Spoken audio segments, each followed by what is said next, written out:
You're tuned in to the Keetria Show and listening to SOB, Style of Business, the podcast with your host, Keetria. We aim to highlight the ongoing trek of entrepreneurs and business owners from around the globe, featuring stories that recount their struggles, experiences, and inevitable road to success and self-fulfillment. Welcome to SOB. Hey, what's up, everybody? Thanks for tuning in for another hot episode of SOB Style of Business. This is your host, Keetria. We in this week talking with my girl, Cha Cha Mystique, who is a on-air radio personality, and she is the host of her own show called Live At on the Matrix, I believe it's the Matrix Studios Network. Yes, the Matrix Studios Network. What up, everybody? How y'all doing? Cha Cha Mystique in the building. In the building. From New York City. All right. Absolutely. Yeah. And I'm so glad to have you on. You're fired up. You got me fired up. And I want to pick your brain about this industry and just to kind of get some more information. But first, let's start with your introduction or whatever you want to do as far as just kind of giving us a taste of who you are. And then we will roll forward from there. Okay. I'm cool with it. All right. So I'm Cha Cha Mystique. I've been on-air personality for almost 2 years now. And this is not something that I try to do on my own or always wanted to be. It kind of chose me. I guess I always had like this bubbly, outgoing personality, the type of female that was always the life of the party and stuff like that. And it was suggested to me one day for me to actually, my cousin, she was like, "Yo, you should do radio or something because you be wild and like you mad funny and all of that, Right. So I ignored it. I was like, yeah, maybe. And I still threw it to the back of my mind. And I was working for New York City Housing Authority, and one of my co-workers had the opportunity to co-host the show and was asking me if I would like to co-host with her. So I'm like, hell yeah, you know what I'm saying? Yeah. I'll do it, Somebody, like I said, my cousin already was talking about I should be doing radio, so maybe this is the opportunity. So I went and I had a meeting and everything with this guy. I forgot his name, but by the end of the meeting, he was like, "Yo, you should have your own show. They be working on this one particular show, and we'll try to shoot you to have your own show." So I'm like, all right, cool. So I was real leery about the situation because I'm real leery about fast talking people. He was talking a little bit too fast to me. Yeah. And then not only was he talking fast, he's the type of person that name drops and, "Oh, well, I do this and I'm perfect at this," and all of that. So those type of people you really be trying to stray away from because they full of crap. So I'm like, well, let me see the studio. Maybe I feel more comfortable moving forward if I go see where all this is going to be taking place. Right. So I goes, and, I don't drive, so I take mass transit. I'm already on the train now. Compared to where I live and where the station was at originally, it was kind of deep. So I'm almost there. And I'm calling him, and he's not returning my phone calls, but I'm still being optimistic about it. So by the time I get to, like, almost the stop I'm supposed to get off, he finally picked up his phone and was like, "Oh, I'm in a meeting. I can't make it.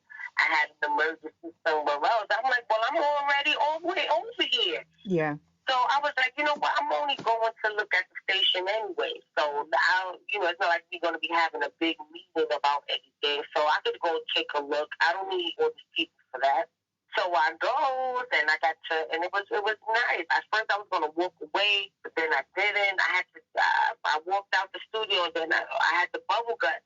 So I had to walk back in the studio. Now, mind you, my stomach was fine, but I think that was like the heavenly divine telling me, where you going? Like, why are you even leaving? Like, what's going on with you? So I had the bubble guts. I took care of my situation, and then I was about to walk out again, and that's when, like, other hosts and everybody that had a show that day started walking in, and they was real friendly, and I got to sit on 2 shows to see how, they took their show. Because, mind you, I never did this before. I don't know what it takes to produce a show or anything like that. And then after that day, I was hooked. I was like, oh, I have to do this. Like, it tapped into something great with me, watching the other hosts do their shows and the way they were talking on the mic and interacting with their guests, and it was just so lit. So after that, I just called directly to the station, and I asked to speak to the owner. How do I get my show on here? How do I, put on the show and everything like that? So I paid for my show. That's why I own it. So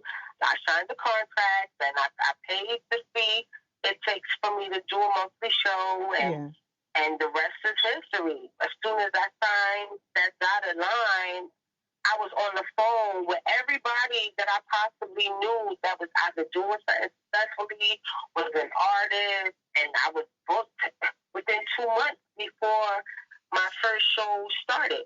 So that's why people was telling me I should do it, because a lot of stuff that I was doing and the people that I knew, I was doing that anyway. And I guess at that time it was insane. Yeah, I know these people, but it was like, all right, so what? Yeah, I'm going to these rap battles and these events that VIP, but it's like, so what? I'm over here. Yeah. Now I was able to actually do something with these people that I knew, with these events that I had access to. So it made sense. Exactly. Yeah. So now, and since you have this new platform, like you were saying, you were not only able to kind of visit those rap battles and things like that, but now you kind of bring them to your space, which is why like I was telling you earlier, I had a chance to check out several of your shows, and I really admire the fact that you guys, not only are you talking about music and what's hot within the area or the community, but you also kind of bring up a different variety of subjects, and you guys are just kind of like, you're direct and everything is transparent and you just being you, and so that's what I really, really like about that. And I noticed, like, how do you guys come up with, like, on your recent episode, like even with like different controversial topics and things like that, do you decide like the day of, or do you have a theme and things like that a week before? How do you come up with what you're going to talk about the day of the show? Well, honestly, we freestyle everything. I don't even write questions to ask the artist. And I know that sounds weird, but I tried that before, and it seemed so robotic. It was so, I don't know, it just didn't seem right. It didn't come natural. How I approach an artist, even if I don't know them, because, as I progress, I'm starting to interview people that I don't know, that their managers are just reaching out to me for them to be on their show. So I'll just Google the hell out of them and, stalk their Instagram, stalk their Facebook. I stalk them till it's up to the show. So now I have an idea who they are, or like if they had any insecurities or any new projects or whatever it is. I already knew about it, to the point where they didn't even have to send me their music, because, I like to show, unless they don't have no visuals already out on YouTube, they don't even have to send me none of this stuff. They don't even have to send me the notes for their flyer. Because sometimes when they be trying to send you stuff, it be so whack. Like, it be so dry. Like, nah, I like this better. I like, I'm a snatch. You're going to dig, yeah. So then as far as the hot topics, how that came about was I had picked Jones. I remember he was from Queensbridge. And he's open for Dave East. So I was able to get him on my show, but he was late, which was when we was in the Gun Hill area, because we just moved the station in January. But when we was all the way in Gun Hill in the Bronx, a lot of people would get lost. So he was late. So I'm nervous. I'm like, oh, my God, what am I doing? We're not going to have a show. Like, we play his music in the background, and I'm sitting here losing it. This is the first time somebody was late to the show. Like, what am I going to do? So there's, like, people who usually hang out at the station or whatever. So me and the person, Jig, which is now my co-host, but at the time, he was just there chilling. So I'm nervous. So then we started talking. He's giving me, that's when the fidget spinners were out, so he's giving me fidget spinners to calm me down, because I'm really losing my whole entire, and we just started talking, and I think we were talking about Cardi B or something like that, and I paused. I'm like, hold up, we need to be talking about this on the show then, and I was like, all right, turn the music off, let's get on it. So we started the show, we did hot topics, and it just stuck ever since, and that became the format of the show. Absolutely. I love that. Yeah, because I know you guys get into a little bit of a comedy and back and forth, too, with your different viewpoints and opinions. So, like, what do you enjoy most about being able to just to have a platform to where you can express your own viewpoint? Well, I think it gives me an amount of freedom that I never had in my whole entire life. And when I walk out of doing the show, I'm on such a high. Like, I want to do it again. and again. And you don't realize, because the new season just started, and this is the first time I took a break off the show for a month. It was the month of September. And, no, was it? Yeah, the month of September. And when I came back the first week of October, it was like, oh my God, it's like, you missing something. I need to be doing this. Like, I eat, drink, sleep, live at, whether it's at the station, because there's more to it than just the actual show. Is the preparation for the show. It's the answering emails every day. It's the getting in contact with managers, or managers getting in contact with you and replying. It's the doing the homework on the artist when you don't know them. And then now it's like, yeah, I had legendary artists like Red Alert, and I had dope people like that, but I want to keep that same thing. And it's like, the more prominent person that you be trying to look for, the harder it is to reach them. Yeah. So right now, I'm trying to master that. I'm trying to get connected with these managers. That's why it's important to be going to these events. A lot of people look at my social media and they see I take pictures and stuff like that, and they be like, "Oh, you lit? You be everywhere and all of that." I was like, "No, if you was there, you be lit." When I'm there, I'm sitting here ear hustling conversation to see, because you can't just walk up on anybody, especially if you don't know who they are. So I'm ear hustling. I'm introducing myself. Yeah, I'm taking pictures with people, but it's more to it than just taking a picture. Yeah. Trust me, if you told me to take a picture with somebody that you thought was lit, it was a whole conversation and a half that involved that. It's the networking aspect, the constant hustle that people don't understand. And I see a lot of people that do have podcasts and they don't market it. They don't go as how they think. Oh, well, how you do this? And some people come to me and ask me how I do this. And I was like, you got to have your email and stalk people. That's 90% of the job is the stalking part. Yeah. And it's not necessarily the artist, it's management, because those are the key people you need to get in touch with. Forget the artist. They don't do nothing without somebody telling them that they have to be somewhere or do something. So you need to figure out who's the one who's scheduling their events, scheduling their appointments.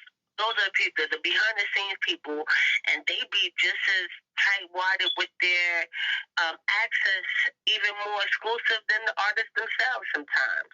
So, and when you're preparing for the new season, do you have like a certain sort of artist or a certain type of music you're going to be going into the fall and as we continue to 2019? Or what's your vision for the show going forward? Well, I want to get more artists and maybe some comedians. I want to be able to have, just like how I have the rappers come and do some bars, I want to be able to interview an artist and they do a painting while I'm interviewing them. Or have a comedian come through and do like a little skit or something during the show. I want to, because we've explored entrepreneurs, which they're always available. We explored artists. I want to do more R&B acts, because it seems like R&B is making a comeback, which I'm so happy it is. Right.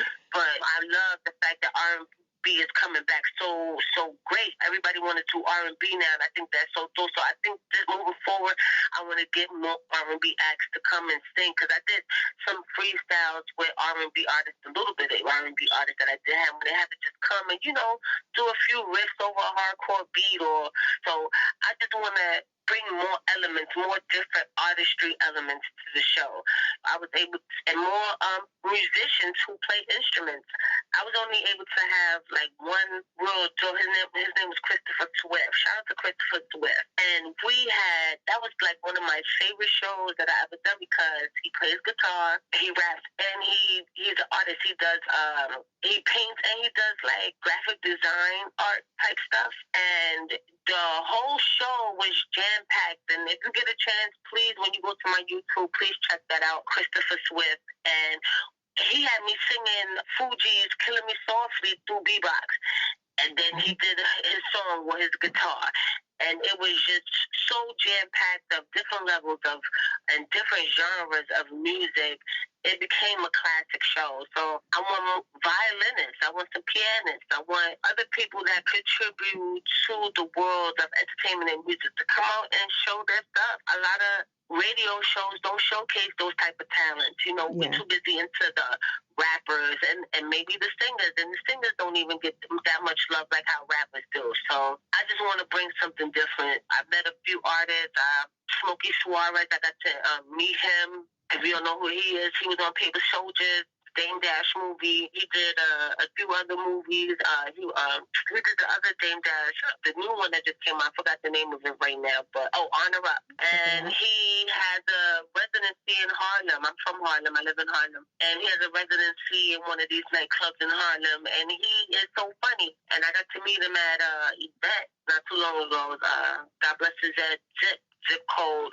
He used to be an owner of Zip Code Lounge, and I used to bartend for him back in the day. So I went there, and they had like performances, and Smokey Suarez was one of the people who did some stand-up, and I got to speak to him. So like people like him and any other comedian, I'm trying to bring that aspect part in it. I think it'll be dope. Yeah, no, you're definitely doing your thing. I love the fact that you guys have a audio and a visual component. You know, because it's one thing when you're able to kind of hear like the podcast and the traditional radio, but then I noticed like on the audio, it just kind of helps you to kind of get more in the setting. And to me, sometimes it's easier to follow because I noticed on one particular episode, you guys I think you were talking about politics or something that happened in mainstream news, and like the facial expressions you were making, it was you and your co-host, but I could just tell you were kind of fed up with like, look, I'm not going to get into the actual subject, but I think you know which one I'm talking about. It was a couple of them, and you were just like, this is how I feel about it, and, I don't care what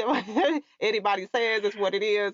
And I thought that was real cool that you were able to just kind of have your moment and then just be like, all right, this is what it is, I'm putting it out there, and then we're moving on in the discussion. So that's what I really, really enjoy is you guys have the audio and the visual component. Yeah, well, in this day and age, everything is visual. Everything. Even Ralph McDaniel said it best. For those that don't know, he does video music box. He's been, and this year it's his 35th year anniversary, and video should be looked at another element to hip hop because it documents everything. And that's why even down to my flyers of video, that's why I be telling the managers I'd rather have unless they don't have a video for like a new single that they have out or something, then send me that MP3. But if they have videos, I want just the videos because we'd be able to air their videos on the show. Everything is visual, and it just seems more relatable, and that's like I see that's like real popular as far as marketing is concerned. Audiences want to know who the people are. Exactly. They want to see them. They want to follow them. What they're eating. That's, some people get mad like, oh, why I got to know what you're eating, or why I got to know this, that, and that. But people, especially if you are a figure, people love it. Either they're going to love it, they're going to love to hate it and talk about it. Yeah. Either way, that's exposure. People who may not be in the business won't be able to relate to that. They probably get frustrated over why she got to show her kids every 5 seconds. Because there's a lot of people who want babies, love looking at her baby, and that's giving them a broader reach. Probably should be able to have some stuff coming out of it, like Pampers endorsements or something like that. But, as far as business goes, everything needs to be visual, and I see that a lot. Everything is visual. Everything has to have and rappers do it all the time, too. A lot of my technique and how I think about it is how rappers confront their new project. It's like me having an album every week. Okay, now this is the music video to the album. And as far as like my co-host, I like the fact that we disagree. I don't want somebody, it'll be boring. Yeah. Whether I'm saying something that you agree with or not, it'll be boring if you agree with me all the time. And I like our banter. That's one of the things that made me want to keep that part on the show, because the fact that we go back and forth, not because he was agreeing with everything I was saying, it's boring when it's whack. When if I say something about Bill Cosby or Kanye West, but then you know what you write. And I mean, if I'm right, tell me I'm right because you really feel like I'm right. But if you disagree, say that. Exactly. Say why you disagree. Tell me you disagree. Maybe you teach me something that I probably didn't think about before, or vice versa. Maybe you have a belief in something and now you're thinking about that situation in another way. I think that you can't have yes people around you. Yeah. You got to be around somebody who's going to disagree with you, and I appreciate that more. Yeah, absolutely. Yeah, and that's what I love. I love and I appreciate that about you guys. The show is that you state what it is from your viewpoint, and then you move on. And so, in addition to the artist, it adds a different element to the show, and then also changes the tone here and there too. Yeah, sometimes like usually when the artists come in there on our hot topics, because he was early, because the artist was early, so we get to share the hot topics with the artist and get their perspective. Now at the same time, I gotta also look at it like this, even though I'm not quote unquote classically trained to be a journalist or a broadcaster, I do have to keep in mind it's one thing for me and my co-host to have that banter, but I can't have that same kind of thing with the guests. I got to be more quiet or whatever as far as the professionalism goes, because I noticed that with a lot of like Wendy Williams and a lot of people who may have difference of opinion, but at the same time, I can't really go all in with the artist because he's the guest. But I could do all that to Jig, because that's my brother on the show. That's the co-host. So we could say whatever we want to each other, and we know we're going to still have a drink afterwards. We're going to still chill, and there's going to be no love lost. So, sometimes you got to be careful and play with the politics of this business, because it does have its politics. For the most part, I do keep it real, but sometimes the artists be saying some stuff, and I be ready to be like, you know what? But I can't do that as in the professional world. I can't do that. So, sometimes people be whack and don't have great bars. Yeah. I can't tell them they whack like that on the show. That's embarrassing. Right, yeah. But I'm thinking it. I'll probably say something smart on the next show to that effect. But, you still got to keep some level of professionalism when it comes to artists, because they're sensitive. Yeah, I hear you, Cha Cha. Yeah, I love that. I love that. And thanks for sharing that. And so I'm curious, who are you listening to? Like, you have any new music recommendations? New music recommendations? Yeah, who are you listening to? Who I'm listening to, it's a lot of people, because it's crazy. It's because that's all I do is listen to music. When managers send me music all the time. So, okay, what I would say is anything that's underground. Underground. Because a lot of stuff that's mainstream, that's where you have all your mumble rappers and stuff like that. I really hate when people be like, hip-hop is dead, because I be like, where are y'all? Like, I go to all these underground events, all these rap battles, and it's alive and thriving and doing so well. Yeah. Shout out to Lady Mac. She's a dope artist. Tonight is my show at between 8 and 9. I'm having Rose Milan. She's another dope artist. Bars for days. As far as like mainstream, but not so mainstream, I would say you could look into Casanova. Manolo Rose. He's another good one. I like that. I get money. There's stage money. That's my joint right there. People, mainstream stuff is watered down. I think it's been whitewashed, and it plays into it plays into many stereotypes, which is really not hip hop. And I get mad when people say, like I said before, that hip hop is dead, because it really, really isn't. It's thriving and it's doing so well. People really have bars. It's more people who are lyrically doing it than what mumble rappers. That's like a real small percent. And I think it's a real disrespect to hip hop when everybody bases it on what they hear on the radio. On the mainstream. Yeah, I mean, I hear you. I think the grassroots movement is well underway, especially when you talk about the underground part. And I'm curious, what's your take on like streaming services like Spotify when it comes to being able to promote something that's so underground that it's not mainstream? Well, it's all about budget. To me, it's all about budget, because you need to have those campaigns running, whether it's on Instagram, even on YouTube. Unless you already have a large following on regular social media and then you want to have a Spotify account, that's fine. But even on Spotify, I think they do run campaigns on there, and you just need a budget to run those campaigns. I don't know what their campaigns look like, but I know on Instagram, you can run a small campaign for like $5. I mean, you'll get a better reach than what you already have, but the more you put into it, the better. People should, I don't know how they run their campaigns on Spotify, but if they have something similar like Instagram, you need to be having a budget, I guess, like $100, not even, like $40 a week or something, and just put that towards your campaign so you can get a better reach. Another one is Facebook. People sleeping on Facebook. I kind of slept on Facebook, but what I noticed about Facebook, you do have a broader reach because you have your groups. And then not only do you have your groups, when you tag somebody, people see it too. So you can have a project and you can tag everybody that's a part of that project, and then all their audience see it. Then you can have your Facebook pages and all these different things, when you tag somebody or hashtag it, it's more visible. So Facebook is good with that instead of Instagram, but Instagram has better deals with campaigns. So, you have to do your homework and see which one works for you, and just try to use as much outlets as you can. Like right now, I still don't know how to finesse Twitter like how I would like to, but I think I really need to get on that ball. That's the only one that I'm really not using. Yeah, it's so many of them. Yeah, so many. You have to kind of pick and choose. But yeah, I definitely agree with you on Facebook for sure. Yeah, and Facebook is getting into the videos too, as far as they have the watch now and all of that, and you could probably make money from advertisement like how they do on YouTube now. So it's a lot of different aspects. It's just all about doing your homework about it and running them campaigns. Spotify, like I said, you can have a campaign with Spotify where your music gets put to the forefront and then share it all through your social media. I mean, some people call it spam, but I call it going hard. Yeah, there you go. Even though, but make sure in between the spamming, you showing what you have for breakfast. Or do like a funny video or inspirational video telling everybody to get their crap together. Do something funny or something else in between the spamming, but when you in your spam mode, go hard. Exactly. Love that. All right, Cha Cha, before we wrap up, a couple of more questions. What inspires you? And then also give us some advice for an aspiring radio show host or podcast host or anybody looking to do broadcast and audio.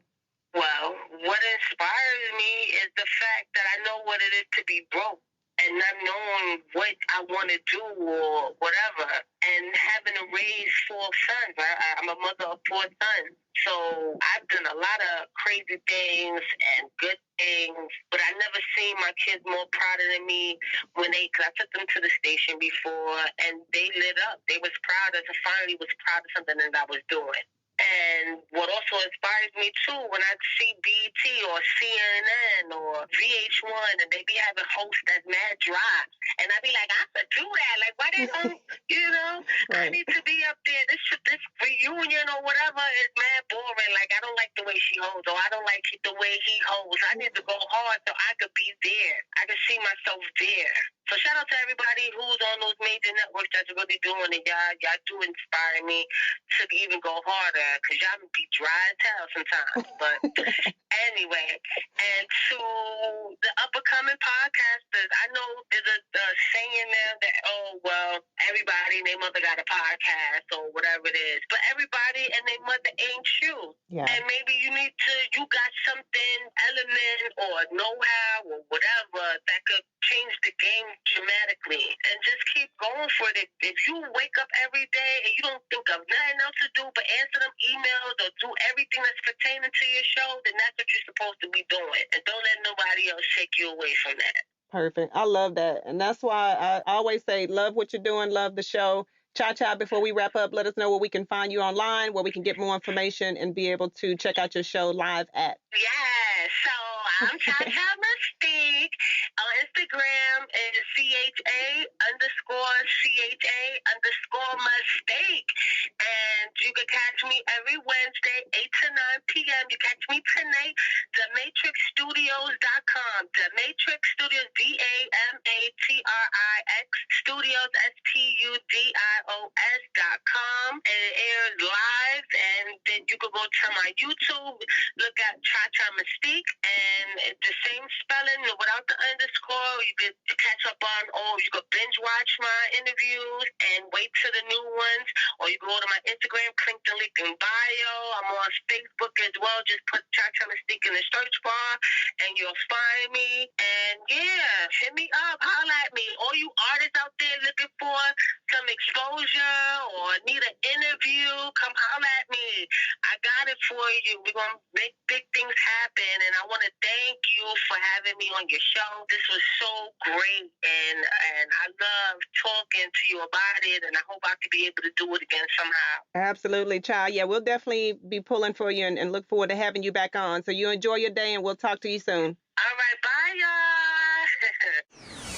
Thanks for hanging out with us here on SOB. We hope this episode has been resourceful. If you'd like to check out the latest articles or follow Keetria's website updates, just log on to Keetria.com or follow her on Twitter at KEETRIA.